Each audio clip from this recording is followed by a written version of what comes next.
dans l'après-midi, le président de la transition a reçu la communauté guinéenne vivant à Bamako, venue lui témoigner son adhésion et son soutien aux changements opérés par les nouvelles autorités du pays, conformément aux accords de Ouagadougou. L'ambassadeur de la Guinée au Mali apprécie les actes positifs déjà posés en peu de temps par le président de la transition. Excellence, Monsieur le Président, sous peu de temps, vous avez à votre actif des événements importants que la longue marche de l'histoire de notre pays retiendra de vous. La nomination le 19 janvier dernier d'un Premier ministre issu de l'opposition, une première dans notre pays. Deuxièmement, de la nomination de la présidente et des deux vice-présidents du Conseil national de transition CNT. De la nomination le 15 février dernier d'un gouvernement d'union nationale de transition renfermant des femmes et hommes compétents venus de toutes les composantes de la nation guinéenne. Excellence, Monsieur le Président, la voie que vous avez choisie est l'incarnation de la bonne gouvernance, de la justice sociale, de la démocratie, qui sont les gages certains de tout développement harmonieux.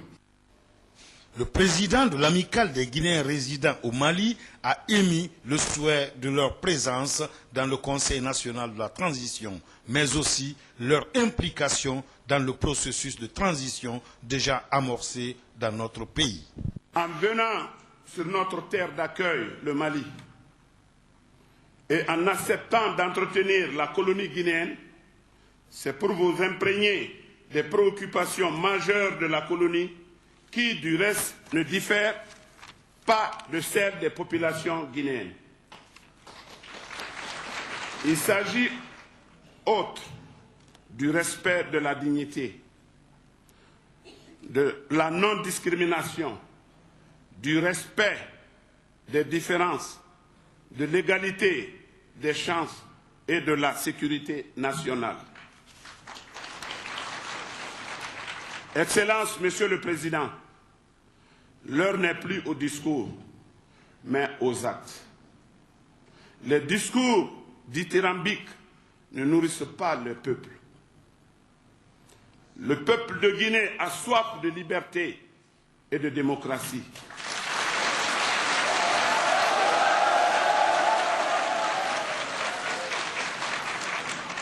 Il meurt de faim sur un lit de trésors.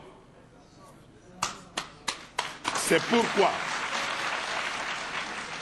pourquoi nous nous sommes toujours posé la question de savoir quel homme prodigue viendra avec son équipe sortir la Guinée du désarroi et quand cela se fera.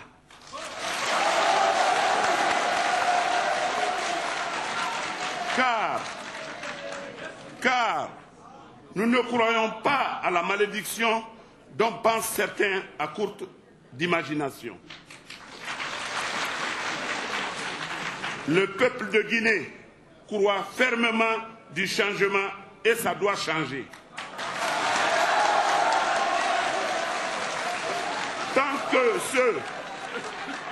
Tant que ceux ou celles qui sont désignés pour diriger la transition ne mesurent pas la portée de la détresse de la population, ça serait encore une équipe de plus dont le passage ne fera qu'aggraver le désespoir des Guinéens.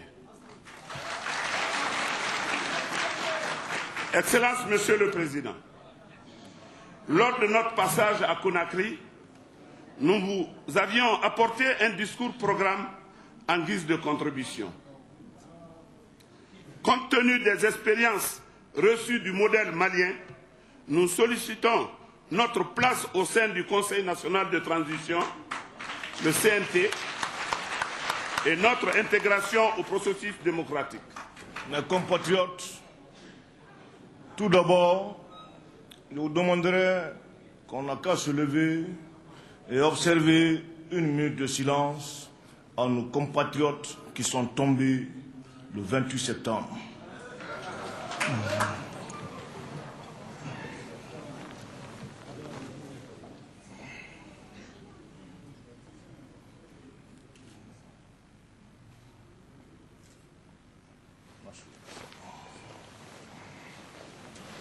Tout d'abord, c'est pour vous remercier de l'accueil que vous nous avez réservé ici.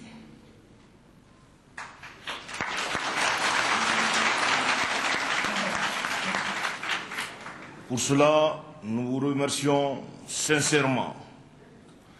Et nous remercions aussi le président Amathman Touré.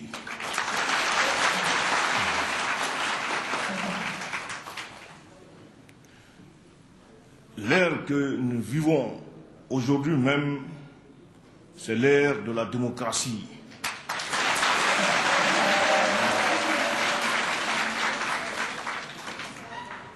Aucune nation maintenant, aucun peuple ne va accepter maintenant ce qui s'est passé durant les temps en Afrique. C'est la démocratie maintenant et nous avons promulgué cette démocratie-là.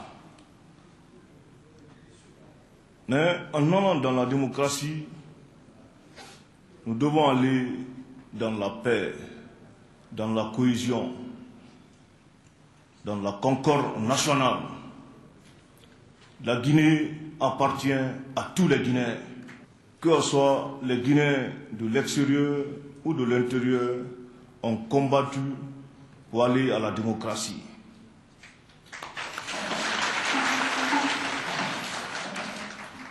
Actuellement, un Guinéen, qui soit bien de l'intérieur ou de l'extérieur, qui ne voudrait pas aller à la démocratie, n'aura pas sa place en Guinée.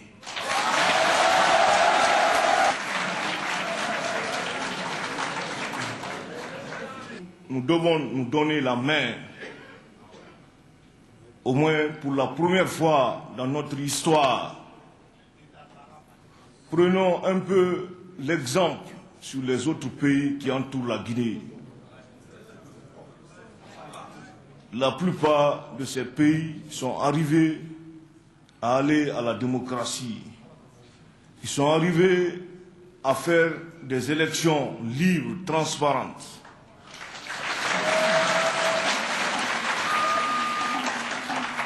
Ils l'ont fait dans la paix, dans la cohésion et dans l'unité. Nous avons dit que nous avons deux missions.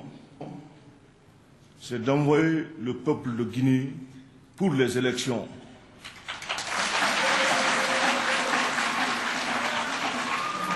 Notre deuxième mission, nous avons parlé de restaurer les forces de défense et de sécurité.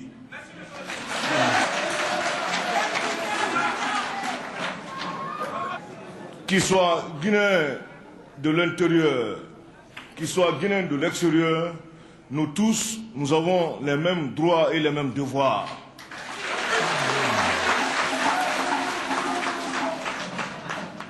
Donc maintenant là où nous sommes, nous devons nous presser d'aller plus vite et plus rapidement pour pouvoir respecter dans les règles les accords de Ouaga.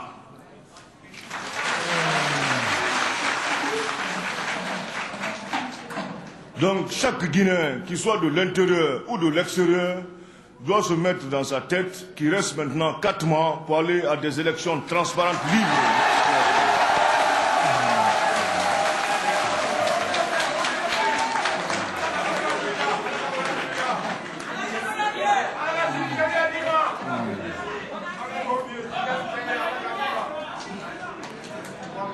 Nous vous demandons aussi le respect, parce que vous savez, le Mali, c'est un pays frère.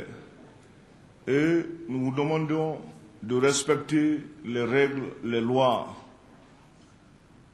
de la République du Mali.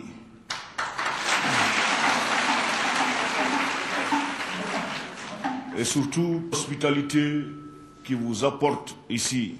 La Guinée et le Mali, c'est la même chose. Parce qu'il y a des liens séculaires.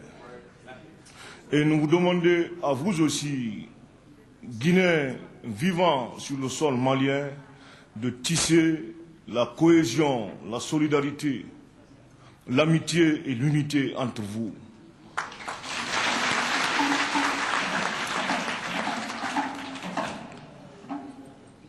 Donc, nous vous remercions en toute sincérité. Nous vous félicitons et nous vous disons que nous sommes entièrement à votre disposition. Je vous remercie.